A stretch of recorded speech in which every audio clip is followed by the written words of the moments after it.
महाराज की जय। जय बोल रेवती मैया की जय। जय। आज बलदेव छठ है। बलदेव छठ यानी कि ब्रज के राजा का जन्मदिन। बहुत सारे लोग ये समझते हैं कि ब्रज के राजा कृष्ण हैं, जबकि ऐसा नहीं है। ब्रज के राजा दाऊजी महाराज हैं और ब्रज के राजा दाऊजी महाराज कृष्ण जी के बड़े भाई हैं और आज उनका जन्मदिन है। तो आप समझ ही सकते हैं कि जन्माष्टमी से कोई छोटा दिन नहीं है। आज श्री कृष्ण जन्माष्टमी श्री कृष्ण के जन्मोत्सव के रूप में मनाई जाती है और बलदेव छठ उनके लघु भ्राता बलदेव जी के जन्मोत्सव के रूप में मनाई जाती है। और जल्द ही बुधवार को राधाष्टमी भी आई जाती है। इस मध्य आज हम जो आपको ये दृश्य दिखा रहे हैं, ये ब्रज के राजा की नगरी बलदेव स्थित उनके मंदिर के हैं, जहां पर आज जो आयोजन हुआ उस आयोजन को आप देख रहे हैं। जो भी धार्मिक वहां पर आयोजन रहा, उसके संबंध में अधिक जानकारी के लिए हमारे साथ जुड़े हुए हैं मंदिर के रिसीवर R.K. पांडे। पांडे जी, एक बार फिर से जयकारा आपके मुख से दाऊजी महाराज। बोलो दाऊजी महाराज की जय। जय। आज भगवान कृष्ण के बड़े भाई ब्रजराज ठाकुर श्री दाऊजी महाराज का मंगलमय जन्मदिन है। ठाकुर जी का जन्मोत्सव कोरोना की वजह से उस स्थिति में तो नहीं मन पाया जो कि सालों से मनता चला रहा है।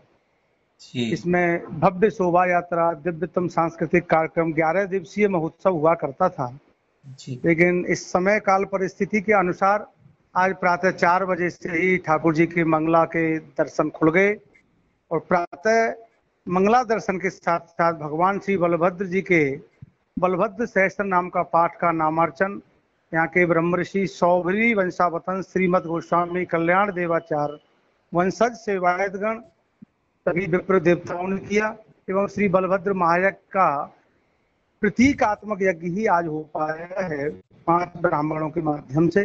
साथ ही दोपहर में ठीक 12 बजे मध्याह्न में भगवान श्री बलराम का जन्म का पंच अभिषेक हुआ है पंचामृत से।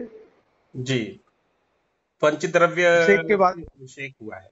जी जी पंचकर्म से। उसके तदुपरांत भगवान को जो दिव्य जवाहरात है मुगल काल से भी पुरानी जी, वो जो साल ही धारण कराई जाती है, ऐसे भगवान को श्री दिव्य मंगल आभूषण धारण कराए गए हैं, जवाहरात धारण कराई गई और ठाकुर जी के दधिकांदा महोत्सव भी हुआ।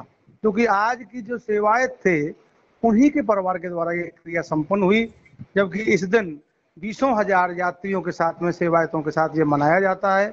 लेकिन आज तो केवल उसी सेवायत परिवार की उपस्थिति में जिनका कि आज सेवा का क्रम था, दृष्टि से आज कार्यक्रम संपादित हुआ है। जी जी भाई साहब। और इस दौरान मंदिर में कोई श्रद्धालु वगैरह नहीं आए? जब नहीं, सबका प्रवेश टोटली बंद था। ब्रज के राजा की नगरी में तो प्रवेश बंद था, लेकिन जी। बलदेव क्षेत्र से सटा हुआ जो जनपद है सीमावर्ती इस मथुरा जनपद का, जी जी। वहां पर आगरा में आज बलदेव छठ का मेला लगा। अच्छा।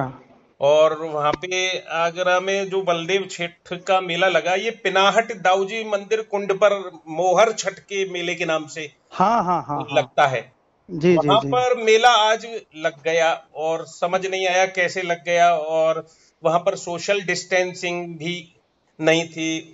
सोशल डिस्टेंसिंग की धज्जियां उड़ी खूब, वहां पर मास्क आदि भी नहीं लगा रखे थे। बिल्कुल वैसा ही मेला जैसा सामान्य तौर पर होता है। जी। चलिए, अब ब्रज के राजा की इच्छा है, वो कहां पर अपना मेला लगा रहे हैं, अब भक्तों को कहां पर बुला रहे हैं, जी जी। क्या कहेंगे आप ऐसे में? फिर भी नहीं, हम तो यही कहना चाहेंगे कि विश्व के कल्याण के लिए, समस्त जनमानस के स्वास्थ्य के लिए, मंगल कामना के लिए सबको सोशल डिस्टेंसिंग का भारत सरकार की गाइडलाइन का पालन करना चाहिए।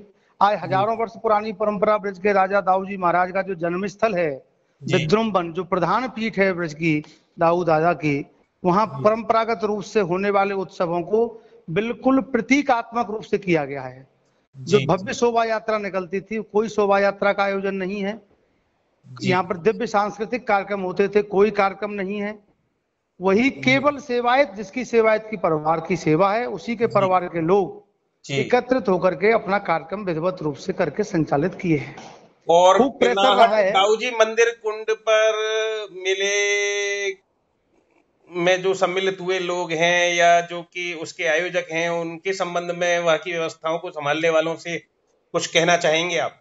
हमारा तो यही आग्रह है कि इस समय वर्तमान परिस्थिति को, समय काल परिस्थिति का हम सभी को पालन करना चाहिए।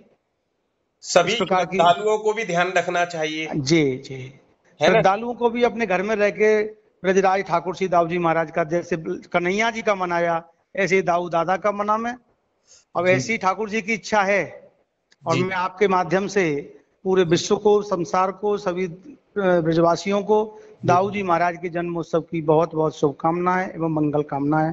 आपको भी सपरिवार मंगल कामनाएं प्रेषित करता हूं। जी, बहुत बहुत धन्यवाद। तो ये थे आर के पांडे, जो हमारे साथ रहे फोन लाइन पर, जिन्होंने आज के आयोजन की जानकारी दी। ब्रज के राजा के जन्मोत्सव के पर्व बलदेव छठ पर उनकी नगरी बलदेव स्थित उनके मंदिर में आयोजित कार्यक्रमों की जानकारी आपने दी, पंचामृत अभिषेक की जानकारी आपने दी, और जो हीरा जवाहरात मणिक उनको आज धारण कराए गए हैं दाऊ जी महाराज को, उनकी जानकारी आपने दी। और एक बार फिर से हम जयकारा लगा रहे हैं दाऊ बाबा का, और दाऊ बाबा के जयकारे से पूर्व हमको दाऊ बाबा का एक भजन भक्तों द्वारा गाया हुआ याद आ रहा है कि रक्षक है जब ब्रज को राजा, चिंता ना है काऊ की, जय बोलो बलदाऊ की, जय बोलो बलदाऊ की। बोल दाऊ जी महाराज की जय, बोल रेवती मैया की जय। जय। कोरोना महामारी के चलते भगवान श्री बलभद्र का जन्मोत्सव बड़ी ही सादगी के साथ मनाया जा रहा है, जो कि जहाँ लाखों श्रद्धालुओं की भीड़ के मध्य 11 दिवसीय उत्सव चला करता था। दिव्य और भव्य शोभा यात्रा हुआ करती थी, और सांस्कृतिक कार्यक्रम 11 दिवसीय होते थे, जिसमें बलभद्र महाराज के बहुत ही भवन दिव्यता के माध्यम से होते थे, जो इस वर्ष नहीं हो पा रहे हैं। इसे प्रातः 4 बजे से मंगला दर्शन खुलने के उपरांत श्रीमद गोस्वामी कल्याण देवाचार्य वंशज सेवायत गोस्वामी जन, जो कि भगवान श्री शौबरी के वंशज हैं, उनके द्वारा भगवान श्री बलभद्र के सहस्त्र नाम का अर्चन पाठ, और ठीक 12 बजे जन्म का अभिषेक आज की ही सेवा के अधिकारी के द्वारा, सेवायत गोस्वामी के द्वारा ही किया जाएगा, जो कि हजारों श्रद्धालुओं के बीच में हुआ करता था। और ठीक 12 बजे ही भगवान श्री बलराम को दिव्य जवाहरात एवं पन्ना माणिक की आभूषण धारण कराए जाएंगे। तदुपरांत 3 से 4 ठाकुर जी को प्रतीकात्मक लड्डू का भोग आएगा, और शाम को संध्या आरती के उपरांत ठाकुर जी के उत्सव का सभी संपूर्ण विश्व के लिए शुभकामनाएं, मंगल कामनाएं करते हुए कार्यक्रम का पूर्ण आहुति है।